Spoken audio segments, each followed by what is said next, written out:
दोस्तों, रशिया और यूक्रेन की जंग ने कैसे इंडिया के लोगों के लिए मुश्किल बढ़ाई, आइए जानते हैं इस वीडियो में।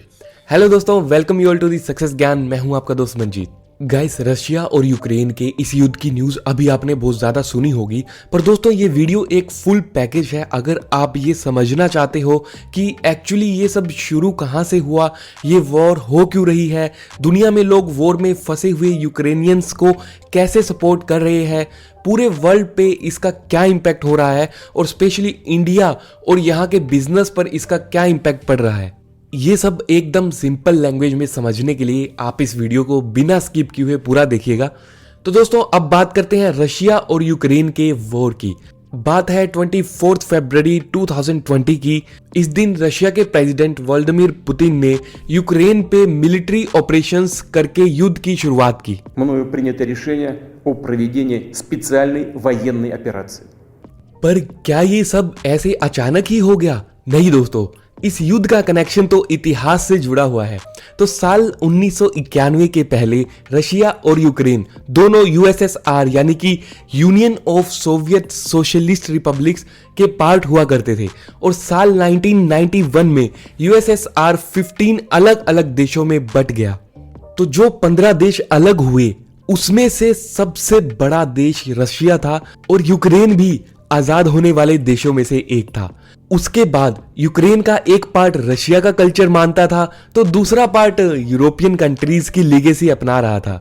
अब पिछले 3-4 महीने से हम ये सुन रहे थे कि रशिया और यूक्रेन के बीच में वॉर हो सकती है, और इसका अंदाजा तब भी लग रहा था जब रशिया ने यूक्रेन के बॉर्डर्स पे अपने 1 लाख से भी ज्यादा सैनिक लगा दिए थे। ये एक साइन था कि रशिया यूक्रेन को इन्वेड कर सकता है। इन्वेड का मतलब होता है आक्रमण करना। तो यहाँ पे इस डर का माहौल इसी वजह से था क्योंकि रशिया 2014 में भी यूक्रेन को इन्वेड करने की ट्राई कर चुका है। पर क्वेश्चन ये है कि रशिया यूक्रेन से ऐसा क्या चाहता है कि बात वार तक पहुंच गई है। अब बात ऐसी है दोस्तों कि यूक्रेन जो है वो नाटो का पार्ट बनना चाहता है, जो बात रशिया को बिल्कुल भी मंजूर नहीं है। नाटो यानी कि नॉर्थ अटलांटिक ट्रीटी ऑर्गेनाइजेशन, ये एक मिलिट्री अलायंस है 30 कंट्रीज का। ये एक ऐसा अलायंस है यानी एक ऐसा ग्रुप है दोस्तों कि जिसके किसी भी मेंबर कंट्री पर अगर कोई देश अटैक करता है, कोई दूसरा देश अटैक करता है, तो बाकी मेंबर कंट्रीज उस देश को सपोर्ट और प्रोटेक्ट करने के लिए अपनी मिलिट्री लेकर आगे आती है। यूएस, जापान और यूरोपियन कंट्रीज नाटो का पार्ट है, पर यूक्रेन के नाटो ज्वाइन करने से रशिया को क्या प्रॉब्लम हो सकती है? अब ये जानने के लिए आपको वर्ल्ड मैप देखना होगा। बात ऐसी है दोस्तों कि रशिया बहुत सारे ऐसे यूरोपियन कंट्रीज के साथ बॉर्डर शेयर करता है जो कि नाटो के मेंबर्स हैं, और यूक्रेन के साथ भी रशिया बॉर्डर शेयर करता है। इसीलिए अगर यूक्रेन नाटो ज्वाइन करता है तो रशिया चारों तरफ से नाटो कंट्रीज से घिर जाएगा, और यह रशिया के लिए डेंजरस हो सकता है। अभी कुछ कंट्रीज इस वॉर में रशिया का सपोर्ट कर रही है तो कुछ यूक्रेन का सपोर्ट कर रही है। तो कुछ कंट्रीज जैसे कि इंडिया ने न्यूट्रल स्टैंस रखा है। ऐसे देश जो पहले सोवियत यूनियन का पार्ट थे जैसे कि बेलारूस, आर्मेनिया, कजाकिस्तान, वो सब रशिया के फेवर में है।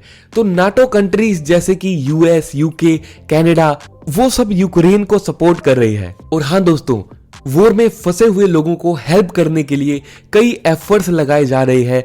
यूक्रेन में 54 से ज्यादा इस्कॉन टेम्पल्स ने इस मुश्किल में फंसे हुए लोगों को फूड और शेल्टर देकर उनकी हेल्प करने की ट्राई किया। और युद्ध की वजह से यूक्रेन के इंटरनेट सर्विसेज में जो प्रॉब्लम हो रही थी वो एलोन मस्क ने सोल्व कर दी है। उनसे मदद मांगने के 10 ही घंटे में उन्होंने वहां स्टारलिंक इंटरनेट सर्विसेज एक्टिवेट कर दी। पर दोस्तों, ये वार 2 देशों में है, पर इसका असर पूरे वर्ल्ड पर हो रहा है।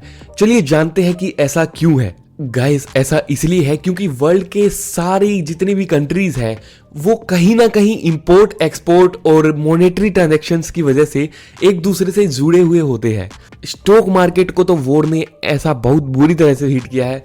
जिस दिन ये वॉर अनाउंस हुई थी उसी दिन रशिया के स्टॉक मार्केट अबाउट 45% से गिर गया था।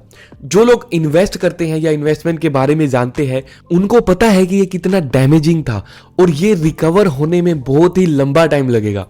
और सारे इंडिसेस उस दिन डाउन थे जैसे कि Nifty 50, Sensex, dough Jones, S&P। पर स्लोली ये सब रिकवर होना स्टार्ट हो चुके हैं।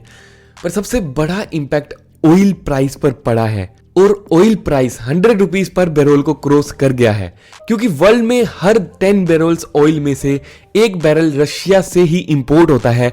और क्रूड ऑयल का प्राइस बढ़ना मतलब इन्फ्लेशन का बढ़ना, क्योंकि ज्यादातर प्रोडक्ट्स की ट्रांसपोर्टेशन कॉस्ट बढ़ जाती है। इंडिया पर भी इस वॉर का काफी इंपैक्ट हो रहा है और आगे भी होगा। हो सकता है कि मिडिल क्लास को काफी सफर करना पड़े। साल 2021 में इंडिया ने यूक्रेन से 2.6 बिलियन के प्रोडक्ट्स और 8.6 बिलियन की इंपोर्ट रशिया से की है। सबसे बड़ा इंपैक्ट तो एडिबल ऑयल और खास करके सनफ्लावर ऑयल की प्राइस पर हो सकता है, क्योंकि इंडिया जितना सनफ्लावर ऑयल इंपोर्ट करता है उसमें से 70% सिर्फ यूक्रेन से आता है। तो वॉर की वजह से सप्लाई में रुकावट आ सकती है, जिससे प्राइस बढ़ सकता है। अब सनफ्लावर ऑयल तो बहुत सारे एडिबल प्रोडक्ट्स और कॉस्मेटिक्स में रॉ मटेरियल की तरह यूज होता है, तो उन सभी प्रोडक्ट्स की प्राइस इंक्रीज हो सकती है।